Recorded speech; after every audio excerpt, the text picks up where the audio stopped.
back to my YouTube channel NEET in Heart. So we are continuing the NEET in Vain series जहाँ पे हमने elementary canal का last time part second discuss किया था और आज हम उसका पार्ट थर्ड डिस्कस करेंगे जिसमें हम wall of alimentary canal discuss करेंगे. ओके सो अपने अपने एनसीईआरटीज खोल लो please. It's very important. It's Bible. Okay so we are starting. The wall of elementary canal from the esophagus to rectum possesses 4 layers. ठीक है, मैंने बताया था एलिमेंट्री कैनाल आपका माउथ से शुरू होता है. ठीक है, लेकिन माउथ में आपके सारे लेयर्स नहीं होती हैं. ठीक है, तो जो आपका ईसोफेगस से लेकर के रेक्टम तक का जो पार्ट है एलिमेंट्री कैनाल का उसमें 4 लेयर्स होती हैं. ठीक है, कौन कौन सी वो 4 लेयर्स होती हैं आपको याद रखनी है. First is serosa, second is muscularis, third is submucosa and the last one is mucosa. अब हम एक एक लेयर्स को ध्यान से देखेंगे. Okay, the first one is serosa.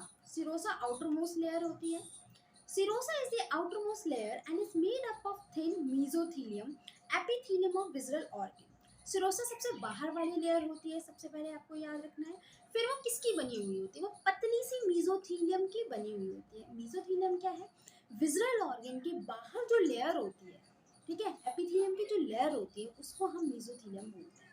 ठीक है, and the second layer is आपकी होती है मस्कुलरिस. मस्कुलरिस डेफिनेटली मसल्स की बनी होगी. किस मसल्स की बनी होती है, तो याद रखना है स्मूथ मसल्स की लेयर होती है. ठीक है, उसके बाद usually arrange into an inner circular and outer longitudinal layer. अभी मैं आपको उसका डायग्राम दिखाऊंगी तो उसके अंदर आप देखेंगे कि जो मस्कुलरिस लेयर है वो अंदर से सर्कुलर होती है और बाहर से लॉन्गिट्यूडिनल होती है. ठीक है, ये चीज़ आपको याद रखनी है. And oblique muscle layer may be present in some regions. कुछ रीजन्स में आपके ऑब्लिक लेयर भी प्रेजेंट होती है.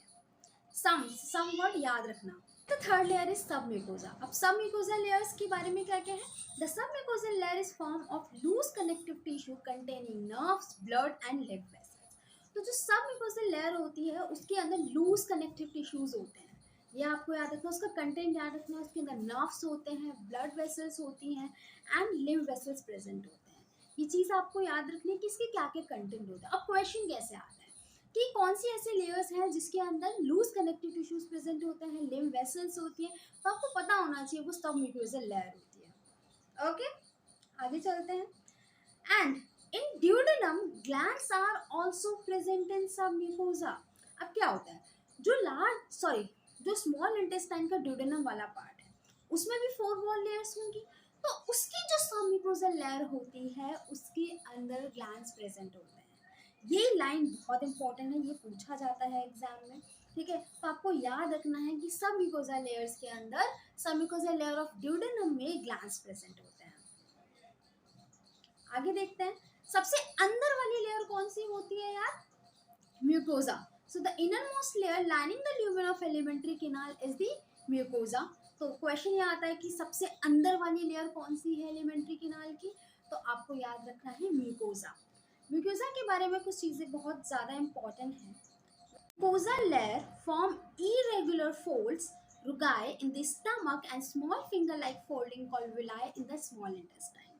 So जो आपका स्टमक होता है उसके अंदर ऐसे रुगाइस प्रेजेंट होते हैं. जब आप स्टमक को देखेंगे तो आपको उसके अंदर फोल्डिंग्स दिखाई देंगी. उसको कहते हैं रुगाए. वो इरेगुलर फोल्ड्स होते हैं. ठीक है, इरेगुलर फोल्ड्स होते हैं. जब खाना उसके अंदर नहीं होता तभी वो फोल्ड्स दिखते हैं. जब खाना आता है तो जो स्टमक फूल जाता है तो वो फोल्ड्स बिल्कुल ऐसे मतलब फैल जाते हैं. वो फोल्ड्स फिर रुगाए आपको नहीं दिखते हैं. तो जो रुगाए होते हैं वो आपके स्टमक के अंदर फोल्डिंग होती है, आपको याद रखना है. और ये म्यूकोसा की मॉडिफिकेशन है. इसलिए क्वेश्चन पूछा जाता है कि rugae is the modification of which wall layer of alimentary canal. तो आपको पता होना चाहिए mucosa. And the second thing is ये जो म्यूकोसाज होती है फिंगर लाइक फोल्डिंग्स बनाते हैं आपके स्मॉल इंटेस्टाइन के अंदर. ठीक है, फिंगर लाइक फोल्डिंग्स किसके अंदर बनाते हैं, स्मॉल इंटेस्टाइन के अंदर बनाते हैं. और उन फिंगर लाइक फोल्डिंग्स को हम क्या कहते हैं, उनको बोलते हैं विलाय. ओके, अब आगे देखते हैं. The cell lining the villi produces numerous microscopic projection called microvilli. ठीक है, अब जो आपका विलाय है जो कि फिंगर लाइक स्ट्रक्चर है, ठीक है, तो उसके ऊपर भी छोटे छोटे से प्रोजेक्शंस होते हैं, छोटे छोटे से उभरापन होता है. ठीक है, ब्रश जैसा होता है. ब्रश जैसे होता है विलायस के ऊपर, उनको हम बोलते हैं माइक्रोविलाय। तो क्योंकि ब्रश जैसा हो जाता है, ऐसे छोटे छोटे से होता है, उसके ऊपर पूरा विलाय है, उसके ऊपर आपको छोटे छोटे से प्रोजेक्शन दिखेंगे, उनको हम माइक्रोविलाय बोलते हैं। ठीक है, वही चीज लिखा हुआ है, projection called माइक्रोविलाय giving a brush border appearance. Okay, अब these modification increases the surface area। ठीक है, ये जो मॉडिफिकेशन है कि विलाय के ऊपर माइक्रो विलाय, इनकी क्या जरूरत है? हमने पढ़ा था विलाय का क्या काम होता है, सरफेस एरिया को बढ़ा देगा।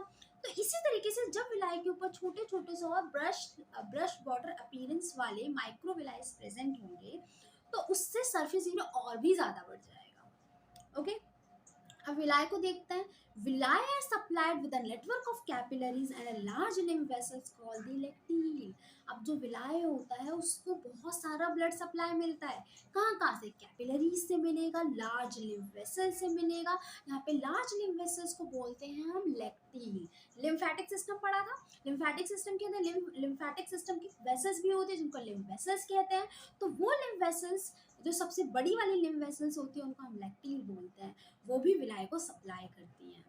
Mucosal epithelium has goblet cells which secrete mucosa that help in lubrication। अब जो म्यूकोजा है, जो म्यूकोजा वाली सबसे अंदर लेयर है, तो उसके ऊपर भी एपिथेलियम की एक लेयर होगी जिसको हम म्यूकोजल एपिथेलियम कहते हैं। अब वो म्यूकोजल एपिथेलियम सिक्रीट करती है म्यूकस। ठीक है, म्यूकस सिक्रीट करती है, और म्यूकस का क्या काम होता है? किसी भी चीज को लुब्रिकेट करना, फूड को लुब्रिकेट करेगा। ठीक है, वो म्यूकस सिक्रीट करेगा, और म्यूकस का काम होता है लुब्रिकेशन करना। अब देखते हैं, mucosa also form glands in the stomach called gastric glands. तो कोई बोले, देखो म्यूकोजा आपके स्टमक के अंदर ग्लैंड्स भी बनाता है, और क्योंकि स्टमक के ग्लैंड्स बना रहा है तो उसको गैस्ट्रिक ग्लैंड बोलेंगे, क्योंकि जो गैस्ट्रिक वर्ड है वो स्टमक के लिए हम यूज करते हैं। तो कौन सी वॉल लेयर जो होती है वो स्टमक के ग्लैंड्स बनाती है, आपको याद रखना है, वो होती है mucosa. And crypt in between the base of villi in the intestine. और म्यूकोजा लेयर ही जो विलायस होते हैं, विलायस के बीच में ना डिप्रेशन बन जाते हैं, कैविटी बन जाती है, दो विलाय के बीच में कैविटी बन जाती है जिसको हम बोलते हैं क्रिप्ट। अभी मैं डायग्राम में दिखाऊंगी, तो उसके बीच में कैविटी बन जाती है, उसको हम क्रिप्ट बोलते हैं, जिसको हम क्रिप्ट ऑफ लिवरकंस कहते हैं। ओके, अब all the four layers show modification in different part of the alimentary canal. अब जो सभी जो लेयर्स हैं, चारों की चारों लेयर है, वो एलिमेंट्री कैनाल के हर पार्ट में किसी ना किसी फॉर्म में मॉडिफाइड है। कहीं वो ग्लैंड्स बना रही हैं, कहीं वो विलायस बना रही हैं। ठीक है, so this is the end of the video. Hope you like this video. Give a thumbs up, press the bell icon and subscribe my channel if this video is useful to you. पढ़ते रहो। Bye.